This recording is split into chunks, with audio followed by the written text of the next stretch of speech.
हम दुकानदार के बच्चों का दुख सिर्फ हम दुकानदार के बच्चे समझ सकते हैं, ठीक है। ये उन सभी बच्चों के लिए जो जिनके पापा दुकान पे हैं, मतलब जिनके पापा या अंकल या जो भी बड़े थे वो है, उसके बाद हम आते हैं, ठीक है। हमारा दुख ना सिर्फ हम जैसे लोग ही समझ सकते हैं कि एक हम कभी दुकान के सेठ नहीं होते हैं। जितने भी लोगों को लगता है तुम तो सेठ हो रहे, नहीं हम कोई सेठ नहीं, हम नौकर है, ठीक है। हमारे कोई यहाँ वैल्यू नहीं है, हमारी नौकर से भी ज़्यादा गिरी हुई वैल्यू रहती है सबकी, क्योंकि हम अपने हिसाब से कुछ कर नहीं सकते, ठीक है। उसके बाद हमें हर चीज़ के लिए पहले परमिशन लेनी पड़ती है। विदाउट परमिशन हम कुछ नहीं कर सकते। अगर हम चाहें कि हमें कुछ अच्छा भी करना है तो भी हमें 10 बार अपील लगानी पड़ती है वहाँ जाके कि ये करना है, ये करना है, ये करते हैं। फिर 10 बार चीज़ें दिखानी पड़ती है कि देखो ऐसे ऐसे कर रहे हैं, तब जाके वो अपील हमारी हाई कोर्ट में अपील जो हम लगाते हैं वो अप्रूव होती है, बहुत सुनवाई होने के बाद। उसके पहले नहीं होती है। ये सिर्फ दुकानदार के बच्चे जानते हैं कि कितनी अपील लगानी पड़ती है हमारे सेठ के आगे।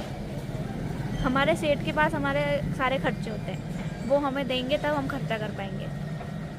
हम नहीं कर सकते ऐसा कोई भी खर्चा जब तक हमारे सेठ हमें मंजूरी नहीं दे देते। अगर हम सही भी करेंगे ना तो भी हमें सुना दिया जाएगा, और हमें कस्टमर के सामने सुना दिया जाता है, और फिर हम कुछ बोल भी नहीं सकते। और इतना गंदा सुनाया जाता है कि सब कस्टमर भी सुन रहा होता है कि वाह। तो ये दुख, दर्द, पीड़ा सिर्फ हम जानते हैं, सिर्फ हम समझते हैं। कोई नौकरी वालों से ज़्यादा सुननी पड़ती है हम लोगों को।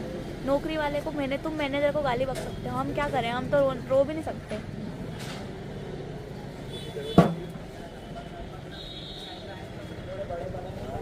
हम कुछ नहीं कर सकते। और फिर सब बोलते हैं अरे तुम तो सेठ हो। है के सेठ? कोई सेठ वेठ नहीं है, हम नौकर है, नौकर दुकान वाले, दुकान के नौकर।